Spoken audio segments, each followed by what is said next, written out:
ఎంత పలుచగా ఉన్నాయి చూడండి, చాలా ట్రాన్స్పరెంట్గా ఉన్నాయి, చాలా గుల్లగా వేగాయి, నోట్లో పెట్టుకుంటే ఇట్టే కరిగిపోతున్నాయి. మరి ఇలాంటి వడియాల గురించి మనం తెలుసుకోవాలి కదా. ఇన్ని రకాల వడియాలలో ఈ వడియాల రుచి వేరయ్యా విశ్వదాభిరామ వినురవేమ అని అనాల్సిందే మనం. అంత రుచిగా ఉంటాయండి. హాయ్ ఫ్రెండ్స్, ఎలా ఉన్నారు? నేనైతే చాలా చాలా బాగున్నాను. మీరు కూడా బాగున్నారని ఆశిస్తున్నాను. కొత్త రకం వడియాలతో కొత్త రుచితో మీ ముందుకు వచ్చేసాను. ఈ వడియాలు రుచి చూసిన ప్రతి ఒక్కరూ ఖచ్చితంగా ఇష్టపడతారు. ఎందుకంటే ఇప్పటి వరకు యూట్యూబ్ చరిత్రలో ఇలాంటి వడియాలు నేనైతే చూడలేదండి. మీరు చూస్తుంటే కనుక కామెంట్ చేయండి, తినుంటే నాకు తెలియచేయండి. మరి డిఫరెంట్ రుచితో మీ ముందుకు వచ్చేసిన ఈ వడియాల ప్రాసెస్ ఏంటో చూసేద్దామా.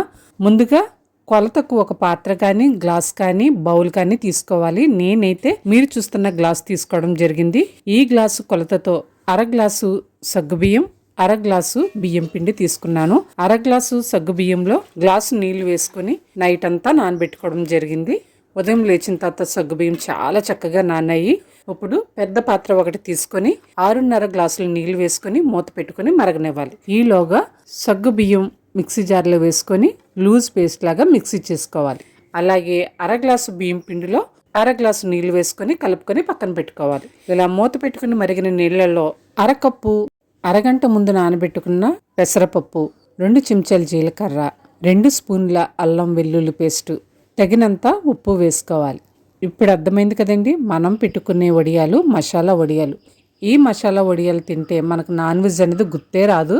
నేను ముందు రోజు వడియాలు పెట్టినప్పుడు బరకగా మిక్సీ చేసి పెట్టుకున్న పండు మిర్చి కొంచెం ఉంది, అది కూడా వేసేసాను. ఈ మిశ్రమాలన్నీ వేసిన తర్వాత మూత పెట్టుకుని మరగనివ్వాలి.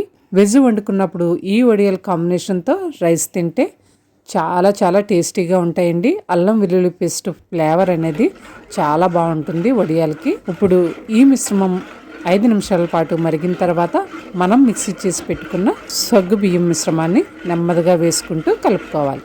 ఆ వెంటనే బియ్యం పిండి మిశ్రమాన్ని కూడా వేసుకుంటూ కలుపుకోవాలి. ఇలా సగ్గు బియ్యం పిండి మిశ్రమం వేసిన తర్వాత గరిటతో ఇలా కలుపుతూ 10 నుంచి 15 నిమిషాల పాటు మరగనివ్వాలి. ఇలా మరిగినప్పుడు చివరిలో గరం మసాలా ఫ్లేవర్ రావడానికి 1 చెంచా గరం మసాలా పౌడర్ కూడా వేశాను నేను. ఇక చెప్పండి, ఈ వడియాలు ఇప్పటివరకు మీరు చూసారా, మీరు తిన్నారా? తప్పకుండా కామెంట్ చేయండి. ఈ ఫ్లేవర్తో ఇలా ఈ మిశ్రమం మరిగేటప్పుడే కమ్మటి వాసన వస్తుందండి. ఏ రకం వడియాలు పెట్టుకున్నా పెట్టుకోకపోయినా ఈ మసాలా వడియాలు పెట్టి చూడండి, చక్కగా తింటారు. మీ ఫ్యామిలీ మెంబర్స్ మిమ్మల్ని ఖచ్చితంగా అప్రిషియేట్ చేస్తారు. మసాలా వాసన గుమగుమలాడిపోతుంది. ఇంకా వడియాలు వేయించేటప్పుడు ఎలా ఉంటుందో మీ ఊహకే వదిలిస్తున్నాను. ఇప్పుడు నేను తడి బట్ట మీద ఇలా వడియాలు పెట్టుకుంటున్నాను. ఈవినింగ్ కల్లా ఈ వడియాలు అనేది అరిపోతాయి.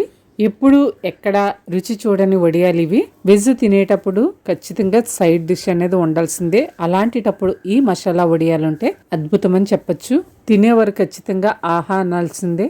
వడియాలు ఎండిపోయిన తర్వాత బట్టను ఇలా తిరిగేసి నీళ్లు చెమ్మరించి నెమ్మదిగా ఇలా తీస్తే చాలా ఈజీగా వచ్చేస్తాయండి. నేను పెట్టిన వడియాలన్నీ చాలా పలుచగా చాలా ఈజీగా వచ్చేస్తున్నాయి. చూస్తున్నారు కదా ఎంత పలుచగా ఉన్నాయో. గుడ్డ మీద కూడా చాలా ఈజీగా వస్తాయండి. భయపడకుండా గుడ్డ మీద కూడా పెట్టుకోండి. నేను ఎప్పటికీ 4 రకాల వడియాలు పెట్టడం జరిగింది. వీడియోస్ కావాలంటే లింక్ ఇస్తాను, వాచ్ చేయండి. అన్నీ కూడా గుడ్డ మీదే పెట్టడం జరిగింది. చూస్తున్నారు కదా ఎంత పలుచగా ఎంత ట్రాన్స్పరెంట్గా ఉన్నాయో. చాలా గుల్లగా ఉంటాయి. మీకు వేయించి చూపిస్తాను ఇప్పుడు. పెద్ద సైజు కావాలనుకునేవారు కొంచెం పెద్ద గరిటతో పెట్టుకుంటే పెద్ద పెద్ద వడియాలు వస్తాయి. నాకైతే చిన్న వడియాలే ఇష్టం, అందుకని చిన్న గరిటతో పెట్టడం జరిగింది. ఇప్పుడు నూనెలో వేయించి చూద్దాము. ఎంత చక్కగా ఎంత గుల్లగా వేగాయో చూడండి. నోట్లో పెట్టుకుంటే ఇట్టే కరిగిపోతున్నాయి. మరి ఇంకెందుకు ఆలస్యం, మీరు కూడా ఫాలో అయ్యి టేస్ట్ని ఆస్వాదించండి. ప్లాస్టిక్ షీట్ అవసరం లేదు. ఆరోగ్యంగా ఉండండి, ఆనందంగా ఉండండి.